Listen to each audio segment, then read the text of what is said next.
Hello, everybody. Welcome back to episode 26 of the Progressive Democrats of Howard County podcast. I am one of your co-hosts, Jake Burdett, joined tonight by our other co-host, Hiruy. How you doing today here or this evening, Hiruy? How you doing? Hey, Jake. I feel like every time we record these things, we should not, we don't want to give people the idea of when, what time of the day we're recording. So, you spoiled it. But I'm doing good. Good to be with you on episode 26. Yeah, we have pretty important topic to discuss today. I'm so happy to be here with our guest as well. Yeah, no, I'm sorry to reveal some intimate details there about when we're recording this, but nonetheless, it's good to be back. And yeah, as Hiruy said, we've got a very important issue that we're going to be covering today that is related to the county school district, and of course, I think school gets out in only 4 days from now, and so it's a very timely issue. That could have long-term impacts even beyond, this next school year. And so we've got a grassroots community group here in Howard County. They're called Neighbors for Buses. We've got two representatives from their group, Stephanie DeWitt and Corinne Happel. And so thank you to both of them for joining us tonight. And without any further ado, Corinne or Stephanie, if either of you could please, tell us a little bit about your group and why you all started. Sure. So this group started at the end of March this year when a lot of families found out, and some still don't know, that they were going to be losing school bus service next year. So several thousand, an estimated 3,500 children will not have school bus service next year.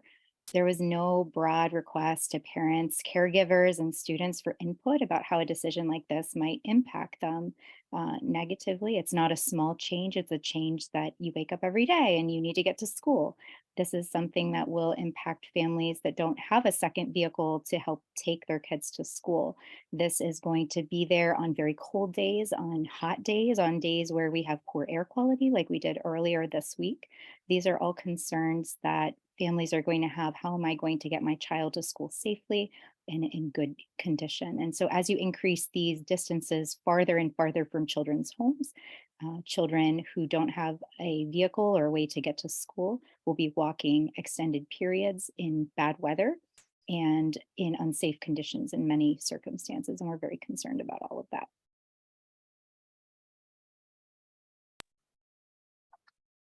Stephanie? Yeah, and one thing I would add, so my daughter actually lost her bus service last year. We were one of 3 children in our neighborhood that didn't get bus service. So there are 2 buses that still are going through our neighborhood. But for the upcoming school year, our entire neighborhood loses bus service. So when the change first happened, I wrote emails. I was contacting, the Office of Transportation for the Howard County Public School System, and wasn't really getting anywhere. So when I saw, kind of parents organizing, and that's one thing I'm, very thankful for with, Dr. Happel, is that she kind of brought parents together, because I think there are a lot of families out there that have the same concerns regarding their child's safety, kind of getting them to and from school without a bus. But it's hard, especially as a working parent, to kind of know what to do, to know what steps to take to kind of advocate for your child. So I think, that's one thing that this group does well, is kind of get the word out there and help families kind of, fight for the safety of their child.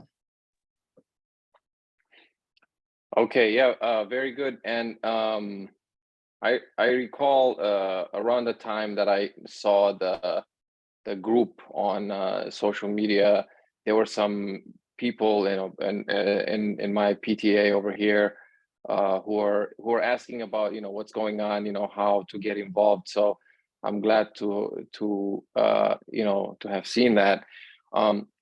So I think there are 2, correct me if I'm wrong, but there are 2 issues here. One is with the shortage in number of routes, right? So the bus driver shortage and the number of routes, and the related change in the transportation contractor or provider. And then the other is the expansion of the walk zones, right? So those are they're two events that collided perhaps, and that are creating this major issue here. Am I correct, or is that or is it just one issue? So to us, it's really the policy that we're concerned about. So they've increased the non-transportation area. Around the country, there is a school bus driver shortage. We are not unique to that.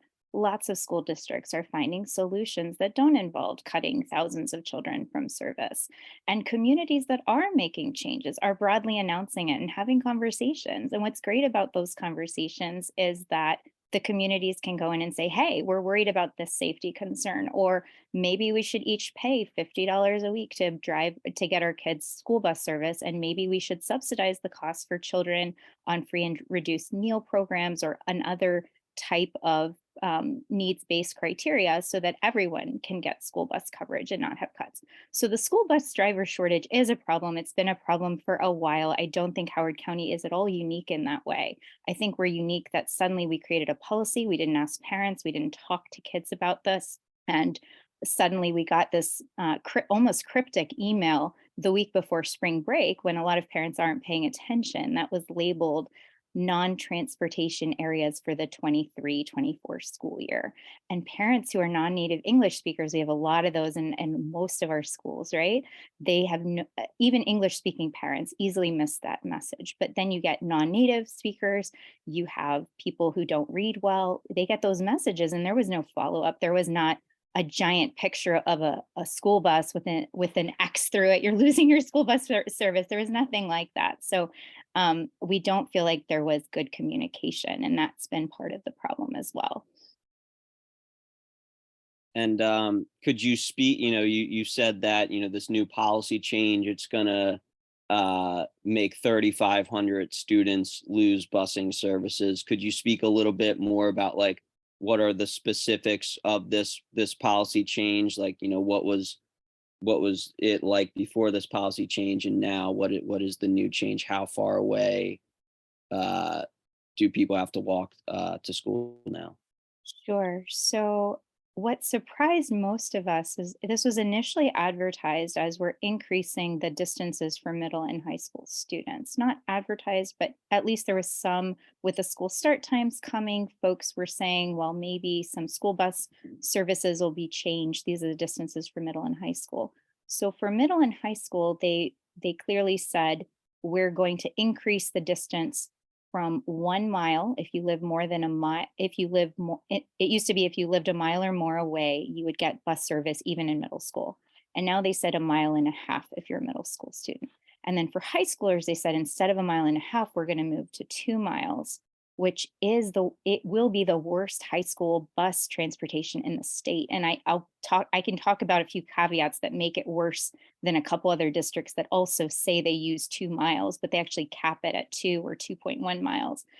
The other thing that the transportation office did was for elementary school students, they changed the way they were calculating the distance. So for elementary school students, initially the language literally in the presentation the transportation office had given to the school board said unchanged, and there was parentheses of this 1 mile. It's 1 mile from home, you get transportation.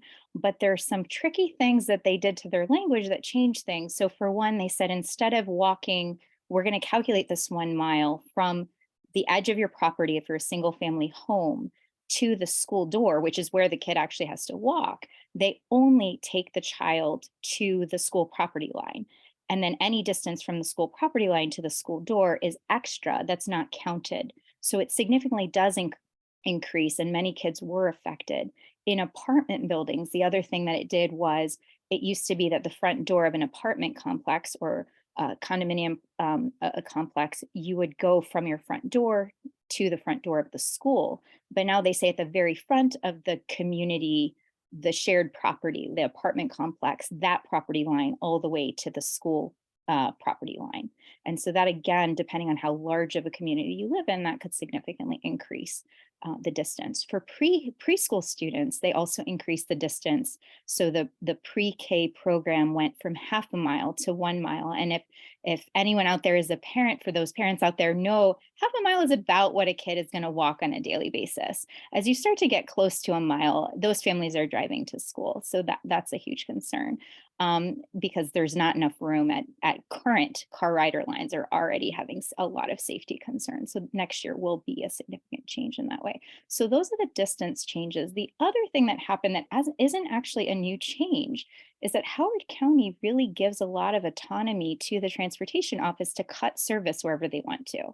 So if they say, wow, most of your community is a mile away, but look, there's a whole, 10% of your neighborhood is up to 1 3/4, 1 4/10 of a mile away. Well, it's easier, it's more efficient for our bus route if we just don't cover any of the neighborhood.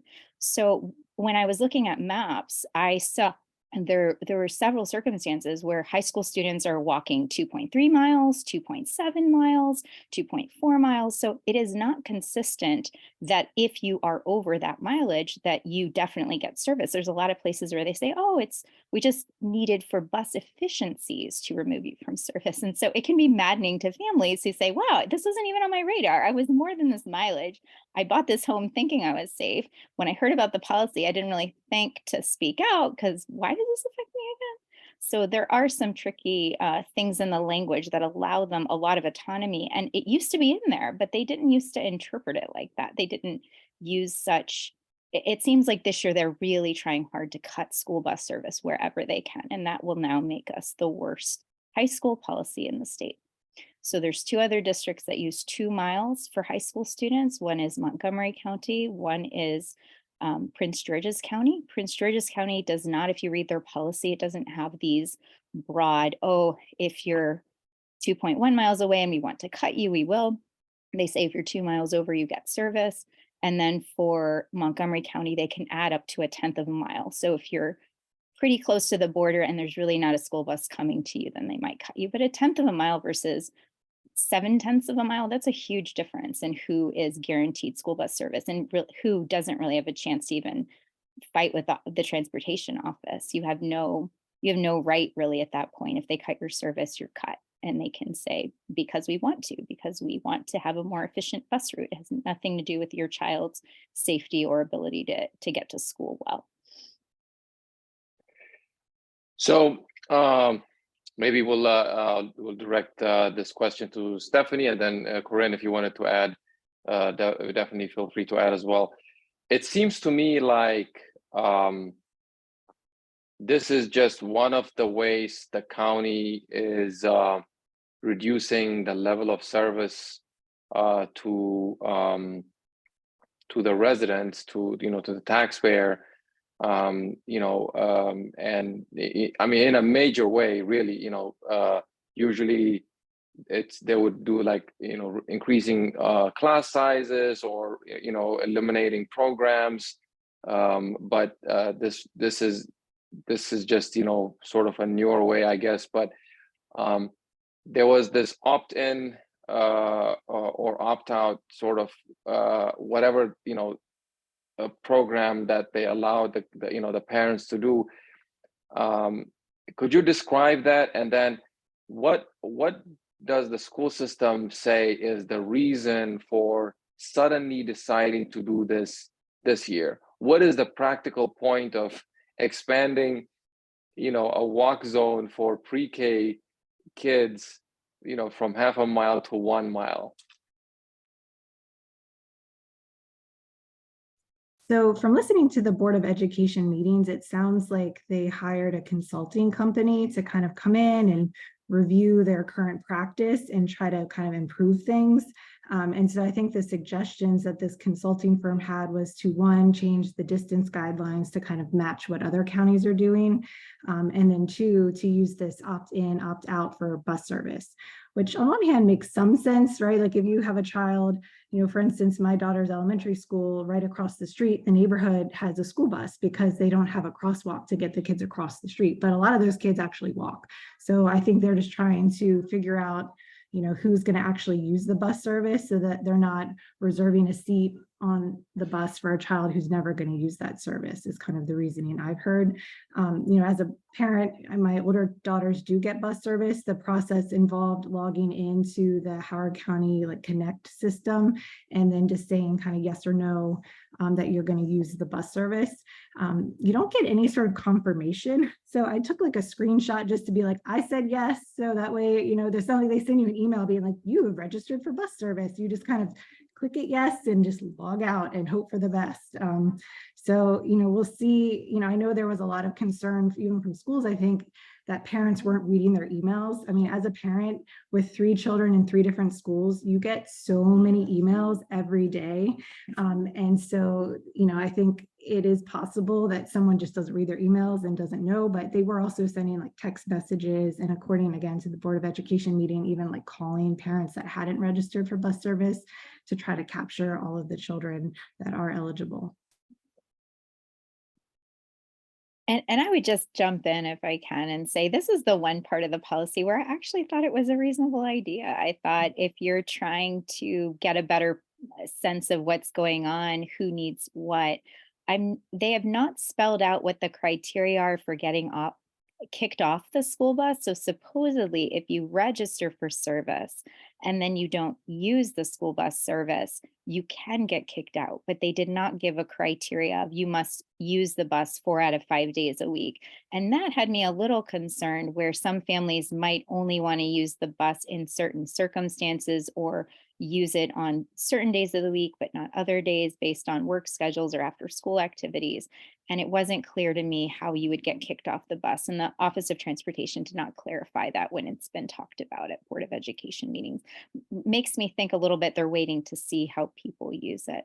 But overall, I don't think it's negative to get a sense from parents. Yes, I want a school bus service. No, I don't. As long as there's a way for people to later change that if they suddenly are in a situation where they need service. And at one point they said it would be a 3-day turnaround time to add kids back to service.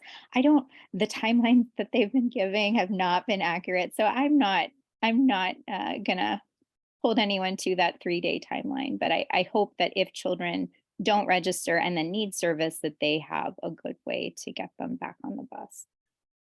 I've got a follow-up question, about the reasoning behind the school system making this change and cutting the busing services. I mean, part of, some of the reasons we've talked about already, supposed efficiency to react to the nationwide school bus driver shortage.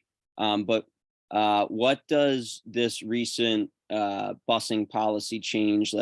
How much does it have to do with them also changing the school bus or the school start times? Did these 2 changes have anything to do with each other?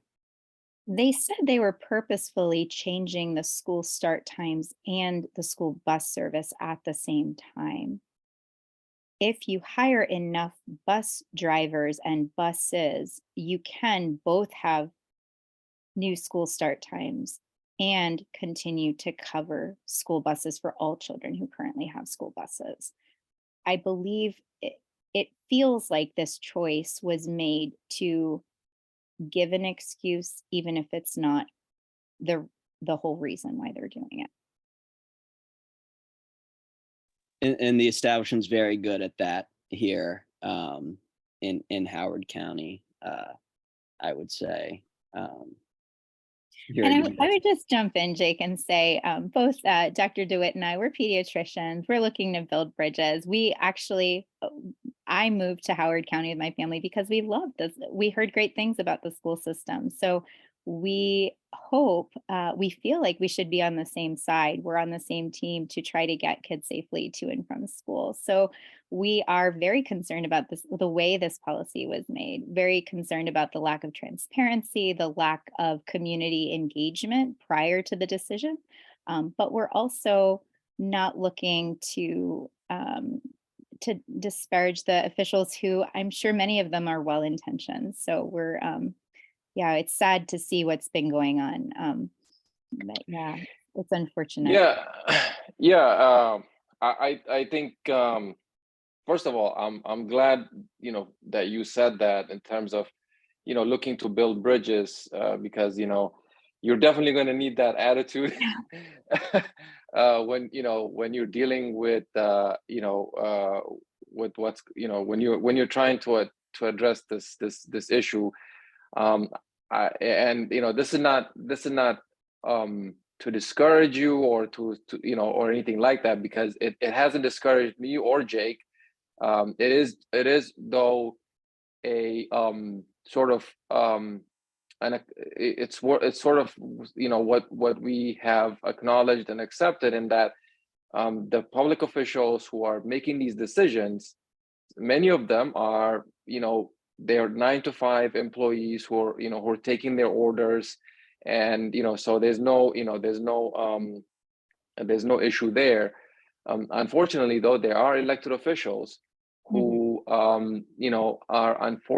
who have we can start all the way, starting from the county executive, who's occupied who's been in the county council for 12 years, and he's starting his 18th year in public office, and and other public officials who have been there when these decisions were made, that I believe personally have led to these declines, right? So when you have a bus driver shortage, you would make more money available so that you get more talent. This is about money, right? And End of the so day. all of a sudden, yeah, at the end of the day, it's about money.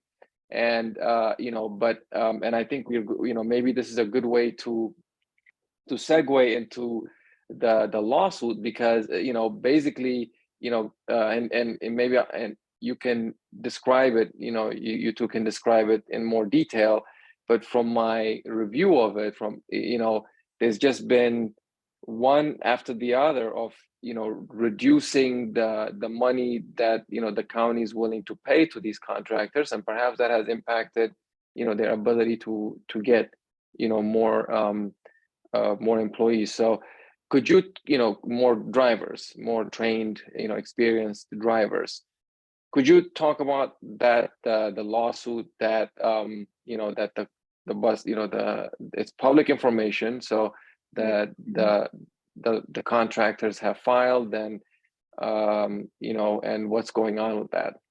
So they amicably withdrew it. That's not recent. So they had come together, most of the local bus contractors, and had submitted a class action lawsuit against for breach of contract of they've had roots in the county. They rely on money to fulfill their needs and pay their employees. And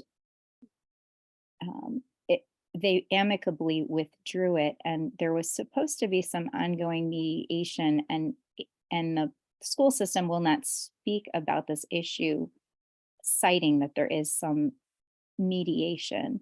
In the bus contractors who have reached out to our group, we hear that from their perspective, they have been very open and are not receiving messages back from the county. That's the information I have. It's not currently on file. It is it sounds like a strong case, what they put together. They can refile it. They have not chosen to do that yet. But the short of part of the concern too is that the local bus contractors are receiving on the order of $75,000 per bus route. That's been cited in our local newspapers, and contractors have said they've asked Howard County. That was in part why there was a bus driver strike at one point in the last year or so, and they asked for an increase to about $85,000, the equivalent of $85,000 per contract, so that they could pay their workers better amidst the bus driver shortage. And that offer was said to be too high, and they were not given that increase. And what's surprising is that we now have a 3-year contract with opportunities, it sounds like, for 1 or 2-year extension after that, with the out of town bus driver contractor called ZUM that has previously operated out of the West Coast. They have a contract in Tennessee, but this would be the very first contract on the East Coast, and they're already advertising. They're saying, look, Howard County gave us most of their school bus routes for next year. You want us in your school district too. It's a billion-dollar company. It's going to be really hard for these local school bus contractors to compete with that sort of money. And I'm sorry, I don't know if I said, but they're giving ZUM the equivalent of $117,000 per bus route. So it's not clear why Howard County was not okay with the $85,000 price, and they were okay with the $117,000 per bus route price. It's also not clear, is that for the next 3 years, they need to get established. So are we paying them that increase now, thinking later on they're going to pay them much less? Because ZUM is advertising everywhere that they can save schools money. And looking at our budget, it sure doesn't look like they're saving us anything. Our school bus budget, I don't have the numbers in front of me, we're spending a lot more next year in total to fund transportation than we did this year, but we also have 3,500 less kids that we're going to be providing that service to. Yeah, there's definitely some questionable features of this new contract, given that, yeah, the school system has said that they didn't have money to give even a $10,000 increase in payment. Now they're giving about a $40,000 increase in payment to, again, a contractor from the other side of the country who's never done any business here. And so there are certainly questions to be raised. And also, another important detail about the lawsuit, why the local contractors are suing, is apparently these bus contracts are usually 6-year contracts, with the last one being renewed in mid 2020, which means that it should extend until 2026. And I believe the Board of Education unilaterally voted just to terminate these 6-year contracts through about 3 years early, I think at the end of this month. And so that was, part of the rationale for these local contractors suing, is to either get that contract reestablished, or to at least be paid for those 3 years worth of canceled busing services that they were contracted for, which again, as Corinne said, the lawsuit's in mediation right now. But if they were to win that lawsuit, if they were to refile or something like that, it very reasonably could cost the school system, tens of millions of dollars over the next couple of years. And so this has been the school's supposed solution to the national bus driver shortage, is to out of nowhere cancel all of our contracts with bus service with our local bus contractors, hire a new bus contractor with no track record on this coast for a much higher price, while simultaneously cutting busing services. This does not seem to me like a sensible solution, especially considering the legal liability it could put our county in. What would be like the solution that, Stephanie, you or Corinne, either of you would like to see instead? I mean, I would start with a little bit more communication. So one of the hard things is, I really appreciate that contractors have reached out and have given us some information, but we haven't gotten that sort of information from our school board. We haven't gotten that sort of information from our school system. So if something has happened and they can't talk about it or won't talk about it, I don't know. But when you're just not talking at all and using mediation as an excuse, and then the contractors are saying no one's really telling them any information, it almost feels like an excuse to delay some of these proceedings. So that to me is concerning. When people ask me for a solution, I want to be at the decision-making table with all the information. So I feel like I cannot make a decision. I cannot find or recommend a solution if I don't really know what they were thinking when they hired some. I think one of the other concerns that we haven't talked about, but as you're talking about local school bus contractors, some of the local contractors have been around for years. They're family-run businesses. They have a lot of loyalty. So some bus drivers are actually retiring this year because they feel like Zum is trying to buy out some of these local companies or take bus drivers over to Zum by offering them a slightly better salary or a 501(k) plan or some other things that a billion-dollar company can do. And some of those very loyal bus drivers don't want that. They want to keep their same employer, even if some of the specifics were less favorable.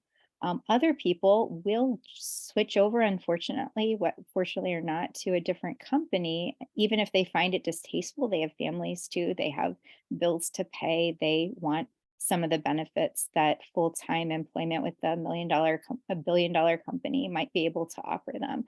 But I think we're unfortunately creating a situation, we are pushing some bus drivers out, and that's not what you do when there's a bus driver shortage. That feels like a bad choice.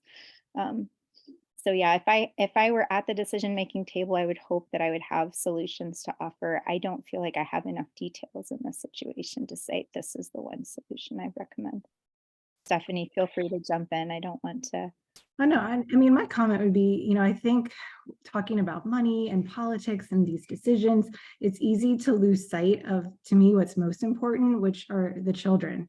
I look at my 5-year-old or 6-year-old now, and the walk they expected her to take was not safe. And I just worry about the children in our county that, not every student has someone that can advocate for them. Not every student has someone who can drive them to school every day. And that, at the end of the day, a child is going to be injured or killed walking to and from school. And that just to me is unacceptable. So, that's what I hope, people can kind of remember. I have a feeling most of the people who are on the Board of Education that are serving our school districts do so because they love children and they want the best for kids. So I just wish that could be at the forefront and not everything else that seems to be kind of driving the decisions right now. Yeah, thanks, Stephanie. I wanted to ask about that and what you just touched on in a little bit more detail, because I don't know if it's clear how some of these children are going to be impacted by these policies, and then another thing is. Also, I have read the demographics of some of these children also who would be impacted by these policies as well. So could you like 2 or 3 main ways this will affect, you could list even more, but toward so that we can articulate that, in a clear way, how this, the children are going to be, impacted. Well, I mean, I think one thing that's concerning is that the Board of Education said they didn't use any sort of equity lens when they looked at who they decided would be non-transported. They were literally just dots on a map, and they were like, okay, you don't get a bus, you don't get a bus. So, I think that to me is one of the most concerning things. The children that, might have a single parent home or only one car, or parents that work jobs that don't allow them to walk, 1+ mile to school, kind of to and from school every day. I worry about absenteeism, about kids, not going to school, like on a half day where the air quality is bad, or when it's raining or really hot out. So, I worry about children missing, educational opportunities because of that. And, I know Corinne can probably mention, the Phelps Luck School that, I think a lot of those children I don't remember the numbers exactly, but it seems like a lot of them are children who are already getting extra aid at school, and they're losing, their buses. So, having lived it this year, it's really hard to drive your child. And we drive because I don't think the walk is safe. It takes a lot of time. I mean, it's probably a good 40, 50 minutes just dropping off, picking up, waiting in the car lines. Walking, it's probably double that amount of time. And I just don't know that every family, especially, working families, I don't know that they have the time to spend walking.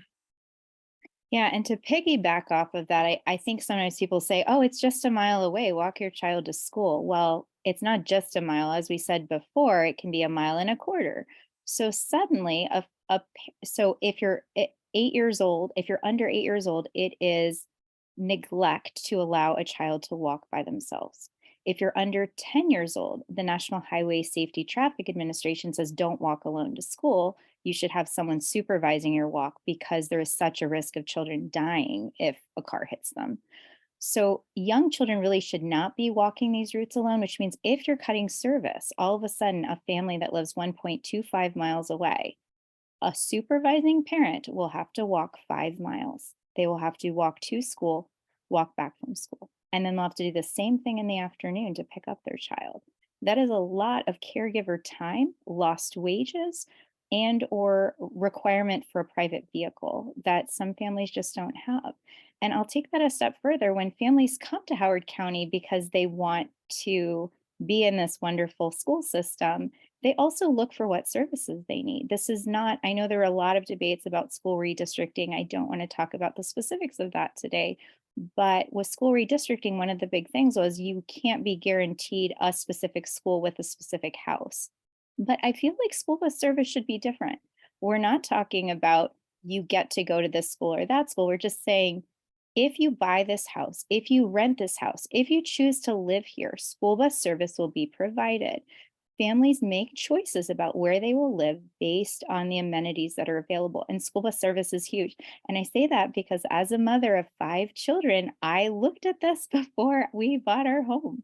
And so we're over the 1 mile mark for elementary school, and we're shocked when we saw our home on the non-transportation area map back in April when they were announced. So it really affects families who don't have a lot of resources. And then the other way it impacts, so families, 2 working parents, a lot of families are looking to hire extra help. So some families are paying, who can afford it, are paying money for drivers. So they have to find someone they feel is safe to take care of their child and drive them to school, both in the morning and the afternoon.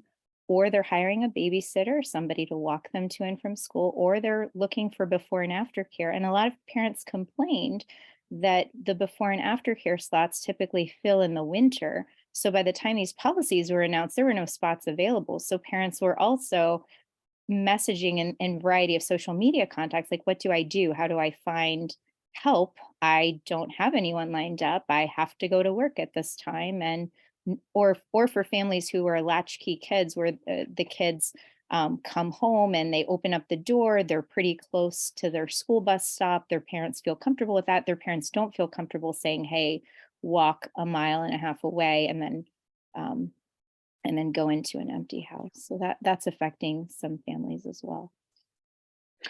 Yeah, Jake, before you ask your question, I wanted to follow up on that, and it's more of a comment than a question, but I think the school system can give a reason.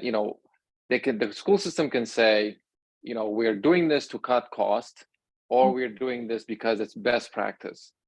And if they say we're doing this to cut costs, they better show that there's no or very little adverse impact of this decision to cut cost. If they're doing this because it's best practice, first they have to show that what best practice studies that they evaluated to come up to this decision, much like the late school start times. There were studies they showed. It took them a long time, but they finally decided, these are, we're going to start later. And if once they show that, though, there's an argument that can be made. Why now? Like, why didn't you do this 5 years ago? If it was the best practice to make people walk longer, why didn't you, like, it's not a new idea to have people walk longer, or this notion of opt-in, to, or opt out, or whatever it might be. Like, it's been there for this concept has been there for a long time. So anyways, I'm just thinking out, speaking out loud this, and expressing my my doubts, and and questioning the dubious reasons that have been given so far. So It's not best practice, just to be clear. As you're getting There you these larger non-transportation areas, people are not walking them. The people who are walking them or cycling them are people who don't have a car. They're going to be kids in high school who lose their school bus this year, who'll get a brand new car. That's not going to be the kids that we're worried about. We're worried about the kids that have sports equipment, have different things they need to carry to school that are heavy, that 2.5 miles, they're going to be, some of these kids won't have another choice.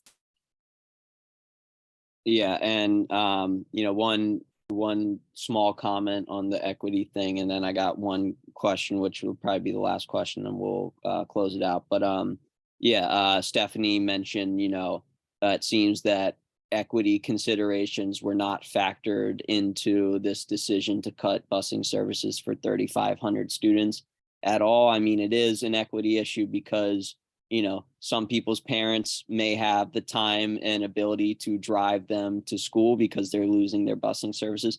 Other kids' parents will not, and they'll have to walk potentially in dangerous conditions.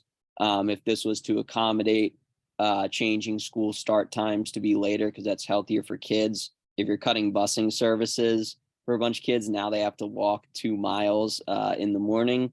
It kind of defeats the purpose of later start times, because now they have to wake up earlier to walk there. And all of these things seem like they should be a violation of, I believe, Howard County public school system has an equity policy, and any decision that they make, they are supposed to put through an equity lens. And it seems like that certainly was not done here. But the question I want to ask is, again, back to this mysterious new contract with this West Coast busing contractor, national, bigger one, much bigger than any of the local contractors, called ZUM. And as Corinne mentioned, they're being paid nearly, or I think over $40,000 more per bus route than the previous local contractors were. And it seems like the school system, at least according to the lawsuit from the local bus contractors, the school system maybe has been angling secretly to do something like this for a very long time now, and they're only just now doing it. And so my question is, and maybe you all don't know, but like, how did this ZUM company come into the mix? I mean, there's so many different busing companies that could have done this. Do you all know if there's some sort of connection between people in county government and the ZUM thing? We just did my organization, Our Revolution, Howard County, we just did a panel discussion about that $144 million lakefront library, and how that seemed to be a favorable deal to the sole source contractor, Howard Hughes Corporation. We had a panel discussion, and other people from other counties said that similar favorable contracts to people in the know happen with like tech and different softwares when they're building new buildings that they're going to put into it. And so I wonder if something similar is going on with this cross-national ZUM contract on very favorable terms. So I don't know if you all have had any chance to look into those potential connections. Yeah, unfortunately, I don't know of any. Yeah. No worries. Well, again, it was something that was just announced, I think, only in the last couple of days, this contract. So it's something I will try to look into over the next couple of weeks. But something doesn't smell right about this contract, at least to me personally. Yeah, it does. We need some sort of explanation from the school. I think most of us look at it like something doesn't make sense. They have contractors who seem to be loyal to the district, and suddenly to go with another company, or to create an RFP, a request for proposal, where they were looking for a larger company, that the local contractors were too small to fulfill some of the needs in that RFP. Why you would do that, um, part of it may be convenience, but it seems beyond that. It seems a little bit outside. There's a lot of things you might do for convenience, and it seems a little bit beyond just the convenience of dealing with one bigger contractor instead of lots of smaller ones. Stephanie? Oh, I was going to say, you mentioned that might be the last question, but I realized there was an important plug I wanted to put in if I could, for another point. So we've been trying to get the word out about families who are losing school bus service, and we still feel like there's people out there who don't know they're losing school bus service. So we encourage anyone who's listening to this podcast to reach out to folks in their communities to see, do you have school bus service next year? If not, why? What's the change? What are you as an individual going to do to make sure your child is safe and taken care of? But also, it has not been emphasized at all that not only did we cut school bus service, but even more children are going to be affected because they're going to change how far away your school bus stop can be from your home.